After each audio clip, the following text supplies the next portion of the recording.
So here's a question I think needs answering. Who thought girls having a period was a good idea? Exactly. I mean, how did it happen? At the dawn of creation, God said, I know what will be fun. I made a man and a woman, and I think I'll let the woman bleed once a month. What was that about? How arbitrary. I mean, why don't boys have to have periods? It's really unfair. One day you're happy and running around and having fun, and the next day it's like, oh, look, I'm bleeding and dying of pain. It's disgusting. Now once a month I get all weird and emotional, and my mother tells me I'm like Sweeney Todd or something.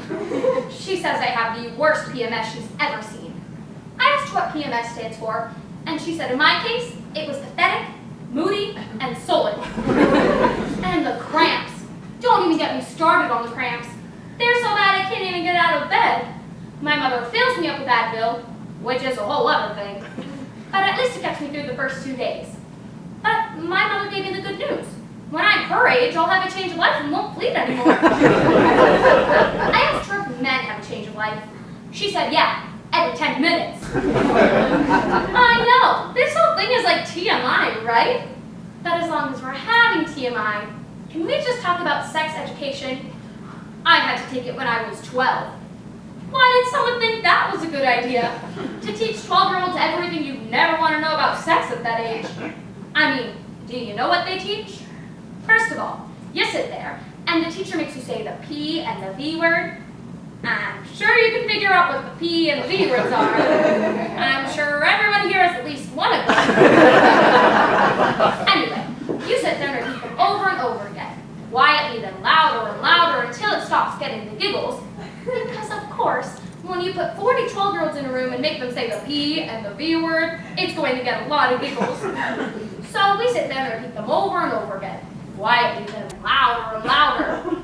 Is the thought of that making you uncomfortable? Yes. It made me uncomfortable.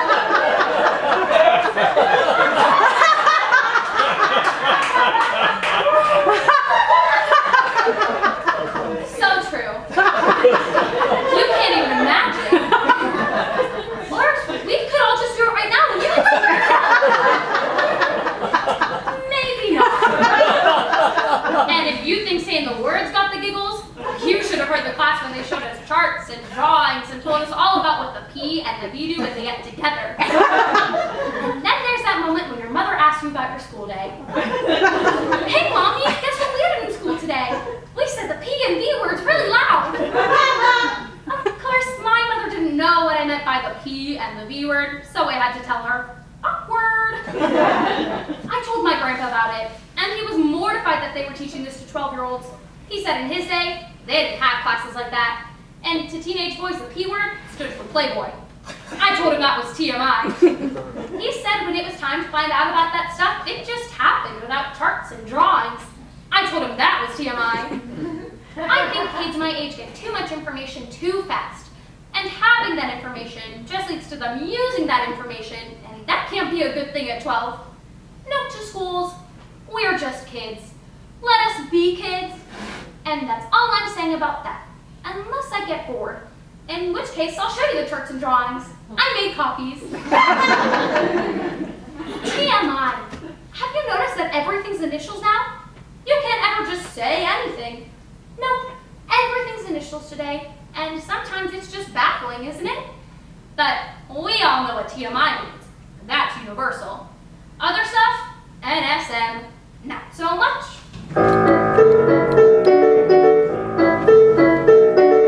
Too much information, that's TMI.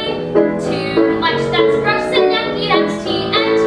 GAY, I don't want to see private parts. That's IDW, TSPP, IDK, I don't know, IGC, I don't care. There's certain information you don't need to share, and too much education, that's TMI.